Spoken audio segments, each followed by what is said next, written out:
Hello everyone, स्वागत है आपका पाठशाला ऋषिकेश के यूट्यूब चैनल पर। और आज हम करेंगे हमारी वर्णमाला सीरीज़ का सेकंड पार्ट। इससे पहले हम 50 क्वेश्चन कर चुके हैं, जिसका डिस्क्रिप्शन आपको इस वीडियो में मिल जाएगा।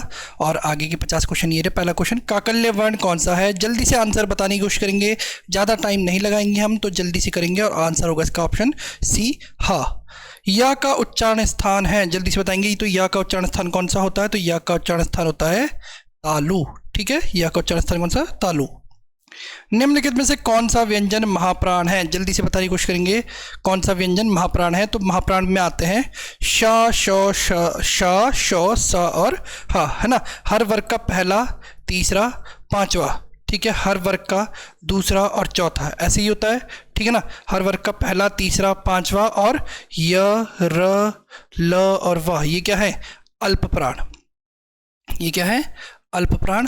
और यहाँ कहते हैं हर वर्ग का दूसरा, चौथा और श, श, स और ह, ये क्या है? महाप्राण है। क्या है? महाप्राण। ठीक है, चलिए। स्पर्श, दंत्य, अघोष और महाप्राण वर्ण कौन सा है? ठीक है, ऐसा वर्ण जो स्पर्श भी है, दंत्य भी है, अघोष भी है और महाप्राण भी है। जल्दी से बताएंगे, भ, थ, फ या फिर छ। तो देखिए, सबसे पहले तो मैं बोलूँगा, सबसे पहला अगर आपको ढूंढना होता तो अल्पप्राण महाप्राण ढूंढिए। तो अभी हमने अल्पप्राण कौन सा? दूसरा और चौथा, है ना। तो इस पर कौन कौन से दूसरे हैं? तो प, फ, ब, भ, है ना। प, फ, ब, भ, ब, तो भ नहीं है ना। त, थ, तो थ हो सकता है ना। प, फ भी हो सकता है, च, छ, छ भी हो सकता है। ठीक है, तो एक ऑप्शन हमने बाहर कर दिया। ऐसे कर करके आप जल्दी से आंसर बताएंगे, है ना। तो दंत्य की बात हुई है, अब हम स्पर्श या दंत्य अघोष में से बात करेंगे। तो दंत्य, तो था बोलेंगे जब हम, था, तो था में आपकी जो जीभ है वो दांत में लगती है, तो था होगा। ठीक है। केवल मुंह से जो बोले जाने वाले स्वर वर्णों को क्या कहते हैं? तो जो केवल मुंह से बोले जाते हैं उन्हें बोलते हैं निर्नुनासिक, और जो केवल नाक और मुंह से बोलते हैं उन्हें क्या बोलते हैं हम? अनुनासिक। ठीक है। निम्नलिखित में से व्यंजन तालव्य व्यंजन कहलाते हैं। अच्छा, निम्न से कौन से हो गए? कौन से व्यंजन तालव्य व्यंजन कहलाते हैं? जल्दी से बताएंगे। तो च, छ, ज, झ, ठीक है, होता है ना। मैंने पिछली वीडियो में भी बताया, अगर हम वर्ग करते क, च, ट, त, प, है ना। और फिर होता है के, टी, एम, दो, तो T4 होता है तालु।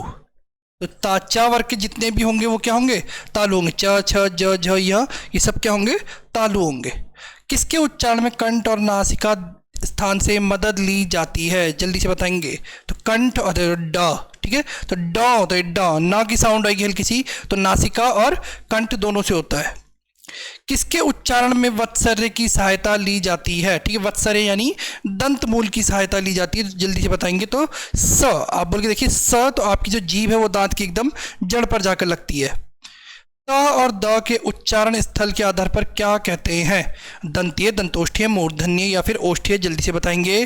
तो त और द बोल के देखिए, तो क्या हो जाता है? दंती हो जाता है। ठीक है। निम्न में अंतस्थ व्यंजन कौन सा है? न, ल, घ, त, जल्दी बताइए फटाफट से। अंतस्थ व्यंजन, है ना। तो य, र, ल, व, ये अंतस्थ व्यंजन है। अघोष वर्ण कौन सा है? जल्दी से बताएंगे। अघोष वर्ण कौन सा होता है? ट, द, ढ, ड। पिछली वीडियो में मैंने आपको बता रखा है अघोष कौन सा है, नहीं देखा है तो जाकर देखिए, है ना। तो अघोष कौन सा होगा? ट होगा। ठीक है ना। चलिए, निम्न में महाप्राण है, महाप्राण कौन सा होगा? तो अल्प प्राण पहला, तीसरा, पांचवा, महाप्राण दूसरा और चौथा। ठीक है, तो चौथा या दूसरा है कोई? तो क, ख, ग, है ना। ऊ नहीं होगा, ट, ठ, तो ठ ही हो जाएगा, है ना। तो 62 का आंसर होगा डी। ठीक है। मूर्धन्य, स्पर्श, सघोष, नासिक्य, अल्प प्राण व्यंजन कौन सा है? देखिए, सब क्वालिटी जिसमें हो वो कौन सा व्यंजन होगा? टाइम दे रहा हूँ मैं आपको, फटाफट से बताइए। ठीक है, तो वो कौन सा होगा? तो वो होगा अणा।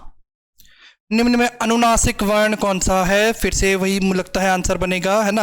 अनुनासिक कौन सा है? ण। ठीक है। निम्न में मूर्धन्य ध्वनि है ढ, ख, त, झ। जल्दी से बताइए, मूर्धन्य ध्वनि कौन सी होगी, है ना। तो मूर्धन्य कौन सी होगी? ढ। ठीक है।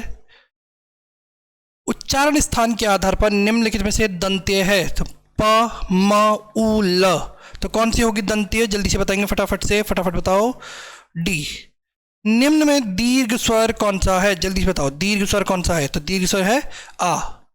ह का उच्चारण स्थान है, तो जल्दी बताइए, ह का उच्चारण स्थान कौन सा है? कंठ, ओठ, तालु, दंत, बताइए फटाफट से। ह का उच्चारण स्थान, बहुत इजी क्वेश्चन, क्या होगा? ए, कंठ। अंतस्थ व्यंजन कौन से वर्ग में है, जल्दी बताइए, अंतस्थ व्यंजन कौन से वर्ग में है? तो अंतस्थ व्यंजन है य ल, य र ल व होता है ना, तो य ल व लिखा है सिर्फ। कौन से वर्ग के सभी व्यंजन अल्प प्राण हैं, जल्दी से बताइए। अल्प प्राण यानी पहला, तीसरा और पांचवा, है ना। तो प फ ब भ म क, तो पांचवा है यहाँ पर, का भी है ना। क च, तो क च ट, है ना। च ट च छ ज ट ठ ड ढ, है ना। क त, तो इनमें देखेंगे फटाफट से हम, जल्दी से बताइए, है ना। आपने खुद देखना है और आंसर बनेगा क्या, यही, ठीक है। ह म क। ओठों की आकृति के आधार पर निम्नलिखित में से कौन सा अवृतमुखी स्वर है? वृतमुखी और अवृतमुखी ये सबसे टफ होता है याद करना। तो अवृतमुखी कौन सा है? ऊ, है ना। पूरा सर्कल नहीं बनता है, पूरा वृत्त नहीं बनता है। जिह्वा के आधार पर स्वर कितने प्रकार के होते हैं? तो जिह्वा के आधार पर स्वर कितने प्रकार के होते हैं, जल्दी बताइए। 3 प्रकार के, कौन कौन से? अग्र, मध्य और पश्च, ठीक है। ये जिह्वा के आधार पर होते हैं। हिंदी में ध्वनियाँ कितने प्रकार की होती है? 4, 6, 8, 2, जल्दी से बताइए। हिंदी में ध्वनियाँ 2 ही प्रकार की होती है ना, लघु और गुरु, है ना, लघु और गुरु। मात्रा के आधार पर स्वर कितने प्रकार के होते हैं, जल्दी से बता सकते हैं, बहुत अच्छा, है ना। मात्रा के आधार पर स्वर 3 प्रकार के होते हैं, कौन कौन से? ह्रस्व, दीर्घ और प्लुत। एक से अधिक वर्णों के मेल को क्या कहते हैं, जल्दी बताइए। एक से अधिक वर्णों का मेल क्या कहलाता है? तो एक से अधिक वर्णों का मेल कहलाता है व्यंजन, जिनका उच्चारण स्वतंत्रता से होता है। और जो व्यंजन, एक मिनट पीछे, नहीं, ठीक है, हाँ जी, है ना।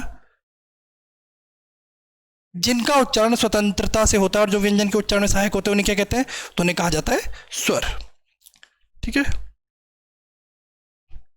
ई ई च छ ज झ य आदि का उच्चारण किससे होता है, जल्दी से बताइए। तो कहाँ से होता है? तालव्य से या तालु से। निम्न में दीर्घ स्वर कौन सा है? दीर्घ, जल्दी से बताएंगे, दीर्घ स्वर कौन सा? ये अच्छा क्वेश्चन है, ये कंफ्यूज करने वाला क्वेश्चन होता है बहुत बार, है ना। तो दीर्घ कौन सा है? ई, क्योंकि अगर हम ए आई की बात करें तो ये संयुक्त स्वर है। कौन सा है? संयुक्त, ठीक है ना। निम्न में अंतस्थ व्यंजन कौन सा है? व, स, ज और ग, बताइए जल्दी से। अंतस्थ व्यंजन कौन सा है? मैंने बताया जैसे पीछे, य र ल व। निम्न में अल्प प्राण व्यंजन कौन सा है? तो ठ, घ, जल्दी से बताइए। मैं बार बार एक चीज़ को नहीं बताऊंगा, आपको देखने का टाइम मिलेगा, और जल्दी से बताइए। तो अल्प प्राण कौन सा होगा? ग। निम्न में घोष वर्ण कौन सा है? फटाफट से बताइए। तो घोष और सघोष भी बता चुके हैं, तो घोष वर्ण होगा ज, ठीक है। निम्न में ओष्ठीय वर्ण कौन सा है? तो ओष्ठीय वर्ण कौन सा होता है? ए, ऊ, तो ऊ ओष्ठीय वर्ण है। वर्ण तालिका के अनुसार ह्रस्व, दीर्घ और प्लुत क्या है? तो क्या है? अभी पीछे ही पढ़ा हमने, ह्रस्व, दीर्घ और प्लुत क्या है? स्वर है, ठीक है, ठीक है। ह्रस्व, दीर्घ और प्लुत क्या है? स्वर है। एक मिनट, हाँ जी, ठीक है। लिखित भाषा में मूल ध्वनियों के लिए जो चिन्ह मान लिए गए हैं, जिस रूप में ये लिखे जाते हैं, उसे क्या कहा जाता है, ठीक है ना। तो जिस रूप में लिखे जाते हैं, लीपने की जो कला है उसे बोलते हैं हम लिपि। प, फ, ब, भ, म व्यंजन होते हैं तालव्य, कंठीय, ओष्ठीय, ओष्ठ्योंथ्य और दंत्य। तो बताइए जल्दी से फटाफट, तो क्या हो गए? तालव्य हो गए, है ना। नहीं, तालव्य नहीं हो गए। तो फिर से एक बार हम देखते हैं, देखो फिर से, क, च, ट, त, प, है ना, के, टी, एम, 2, तो ओष्ठ्य हो गया इसका आंसर, है ना। क्योंकि प, फ, ब, भ, म जितना है वो किसमें? ओष्ठ्य से। दो व्यंजन जब एक साथ मिलते हैं तो क्या कहलाते हैं? अंतस्थ व्यंजन, महाप्राण, अल्प प्राण या संयुक्त व्यंजन, जल्दी से बताइए। इजी क्वेश्चन, खत्म क्वेश्चन कहेंगे इसे हम, संयुक्त व्यंजन। निम्न में अघोष वर्ण कौन सा है? फटाफट से घूम फिर के बार बार क्वेश्चन एक जैसे ही, प अघोष वर्ण है। निम्न में कंठ्य वर्ण कौन सा है? तो कंठ से किसकी आवाज आती है? तो कंठ्य वर्ण, जल्दी से बताओ, कुछ नहीं है कंठ्य वर्ण बताने में, अ। निम्न दीर्घ स्वर कौन सा है? फिर से एक वही क्वेश्चन घुमा के ऑप्शन चेंज करके, तो दीर्घ स्वर है अ। निम्न में महाप्राण व्यंजन कौन सा है? महाप्राण कौन सा होगा बताओ जल्दी से, है ना। तो महाप्राण होगा, फटाफट बताओ, चलो कौन सा होगा? ए होगा, ठीक है ना। भ महाप्राण है ना। निम्न में अंतस्थ व्यंजन कौन सा है? तो अंतस्थ व्यंजन कौन सा है? फिर से वही, य, र, ल, व। सघोष वर्ण कौन से हैं? तो सघोष वर्ण के बारे में बताएंगे। तो सघोष वर्ण कौन सा है? या, ठीक है। ऊष्म व्यंजन कौन सा है? ऊष्मा जिससे निकलती है, जिससे बोलते हमारे मुख से क्या निकले? ऊष्मा निकले, तो ह बोलते जब, है ना, तो ह बोलते तो ऊष्मा निकलती है। निम्न में से कौन सा स्वर कंठ तालव्य है? ये अच्छा क्वेश्चन बहुत बार, और इसको याद करने का अच्छा तरीका है कि कंठ और तालव्य वाले वर्ण याद हो जाएंगे तो कंठ तालव्य अपने आप याद हो जाता है। तो कंठ तालव्य कौन सा है? ए, जिन स्वरों के उच्चारण में नाक से हवा निकलती है उन्हें क्या कहा जाता है? जल्दी बताओ फटाफट, अभी पीछे ही बताया तो उन्हें बोलते हैं निर्नुनासिक। ठीक है, जिनमें कहाँ से हवा निकलती है, नहीं सॉरी, अनुनासिक, निर्नुनासिक नहीं अनुनासिक। जिनमें मुंह और नाक दोनों से निकलती है उन्हें बोलते हैं सिर्फ मुंह से निकलती है उन्हें बोलते हैं निर्नुनासिक। निम्नलिखित में से कौन सा अंतस्थ व्यंजन है? तो अंतस्थ व्यंजन कौन सा है? फिर से वही यर लव। अनुस्वार किसका कार्य करता है? अनुस्वार किसका कार्य करता है? तो पंचम वर्ण का, है ना। आप जितने भी पंचम वर्ण देखेंगे वो सब क्या है? अनुस्वार का कार्य करते हैं। निम्नलिखित में से पार्श्विक ध्वनि कौन सी है? फटाफट से बताएंगे। तो पार्श्विक ध्वनि है द। ठीक है, निम्नलिखित में से कौन सा वर्ण दंत्य नहीं है? एक मिनट, कौन सा वर्ण दंत्य नहीं है? तो कौन सा वर्ण दंत्य नहीं है? तो हम देखेंगे तो ये हो जाएगा च।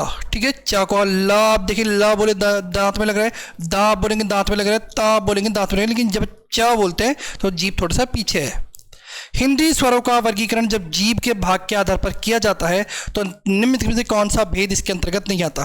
है ना, तो अग्र स्वर आता है, मध्य पश्च विपरीत नहीं आता। तो यही इसका आंसर होगा। ये थे 100 क्वेश्चन पूरे हमने 2 भागों में वर्णमाला के करे। अगर वीडियो पसंद आई तो लाइक कीजिए, कॉमेंट कीजिए, अपना कोई भी सजेशन आपके मन में है वो कॉमेंट कीजिए, किसी टॉपिक पर आप वीडियो चाहते हैं वो कॉमेंट कीजिए।